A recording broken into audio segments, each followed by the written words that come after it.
प्रतिसाद हा खूप छान आहे आणि लोक आमच्या पाठीशी आहेत, काँग्रेस पक्षाच्या पाठीशी आहेत, हाताच्या पाठीशी आहेत आणि आमचे चारही उमेदवार खूप आम्हाला असा विश्वास आहे की जनता आम्हाला खूप चांगल्या पद्धतीनं मतदान करेल आणि प्रचंड मताने आम्ही रिस्पॉन्स तर तसा आहे चांगला. 3.5 वर्ष इलेक्शन झाले नाहीत, यावेळी आता इलेक्शन्स आलेत, प्रशासक होतं. आम्ही चारही उमेदवार हे नक्कीच वार्डातली जे काही अडचणी आहेत प्रभागातल्या त्या ठामपणे मांडण्याचा प्रयत्न करू आणि नक्कीच कचऱ्याचा पाण्याचा प्रश्न मिटवायचा आमचा मानस आहे. खनी जो परिसर आहे खनी यासाठी काही वेगळं विजन असणार आहे का आपल्या येणाऱ्या काळामध्ये? खरं तर आम्ही खनीला खनी म्हणत नाही, हे गायत्री नगर आहे, विठ्ठल नगर आहे आणि अजून बऱ्याच काही या ठिकाणी नगर्स आहे, महसूल कॉलनी आहे.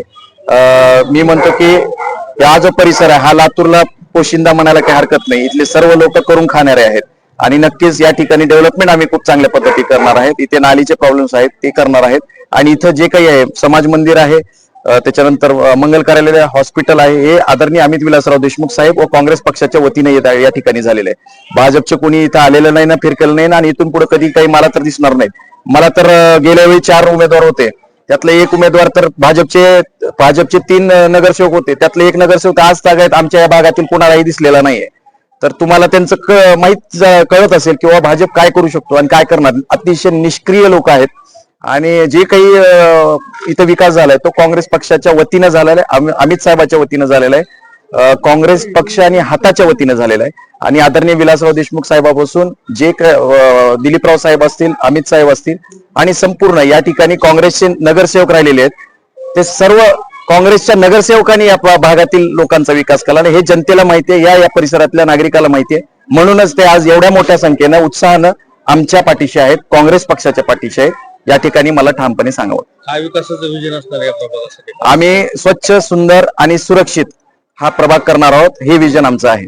त्यामध्ये आम्ही महिलांसाठी रोजगार असू दे, मुलांसाठी रोजगार असू दे, त्याच्यानंतर रस्ते, नाली आणि ह्या सर्व गोष्टी आम्ही करणार आहोत. आणि जो काँग्रेस पक्षाचा जाहीरनामा तर आहेच, परंतु आम्ही प्रभागाच्या वाईज वेगवेगळ्या एरियामध्ये वेगवेगळ्या अडचणींना जाहीरनाम्यामध्ये घेऊन ते मांडण्याचा प्रयत्न आम्ही करणार आहोत. जनता दरबारासारखं काय आयोजन करणार आहे का डोक्यात? आमच्या डोक्यामध्ये दर आठवडी डोक्यामध्ये आहे की दर 15 दिवसाला वेगवेगळ्या भागामध्ये एक जनता दरबार आम्ही बसवणार आहोत आणि प्रभागाचे 4 उमेदवार जे आहेत, हे काही 2 उमेदवार या भागातले आहेत, काही उत्तरेकडे आहे आणि 2 उमेदवार आम्ही दक्षिणेकडे. तर आम्ही वेगवेगळ्या ठिकाणी जनता दरबार आम्ही ठेवणार आहोत, लोकांचे प्रश्न मिटवणार आहोत, पण आम्ही 24/7 त्यांच्या सेवेसाठी आहोत, हे तुम्हाला या ठिकाणी मी सांगतो. कारण आम्हाला राजकारणातून काही कमवायचं नाहीये, ना काही गुत्तेदारी करायची नाहीये, ना कुठलं किल्ले बांधायचे नाहीत, ना काही करायचं नाही. आम्हाला राजकारणातून फक्त आणि फक्त गोरगरिबांची सेवा करायची, या उद्देशानं आम्ही 4 जण अमित भैयाचे एक खंदे समर्थक म्हणून, काँग्रेस पक्षाचे एक उमेदवार म्हणून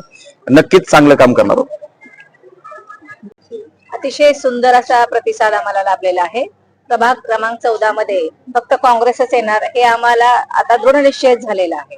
आणि आता जसं तुम्ही म्हणालात की ही खणी नाही तर आमच्यासाठी ती खाण आहे, कारण इथे सगळे गुणवंत लोक आहेत, अतिशय तरुण इथं आहेत, त्याचबरोबर भरपूर आपल्याला बालक पाहायला मिळतात. ते सगळे बालक जे आहेत त्यांच्यावर आम्ही बालसंस्कार केंद्र आणि एक महिला म्हणून मी स्वतः महिलावर किंवा जे काही आता सध्याच्या घडीला आपण पाहतो अत्याचार होतात किंवा अनेक काही गोष्टी आहेत की महिलांना एक आपण प्रवाहात आणणं किंवा आपण ज्याला काय म्हणतो की पुरुषांच्या खांद्याला खांद्या लावून जेव्हा महिला चालते, पण हे प्रमाण आता वाढलं पाहिजे.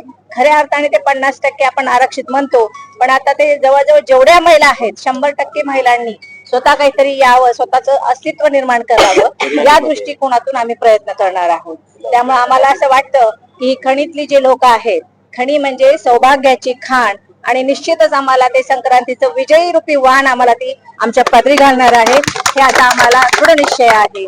त्यामुळे आता मला असं वाटतं की साधारणपणे आता कमळाबाई किंवा आपण ज्यांना तुम्ही मत आता गेल्या वेळेस निवडून दिलं त्यांनी तर काहीही सुधारणा केलेली नाही. त्यामुळे पुन्हा एकदा पाणी नाही, काहीच नाही, नागरिकांच्या कुठल्याही समस्या त्यांनी सोडवलेल्या नाहीत. जनतेला आता विश्वास झालाय की फक्त काँग्रेसच आपली साथ देणार आहे, कोणी आता कमळाची साथ देणार नाही.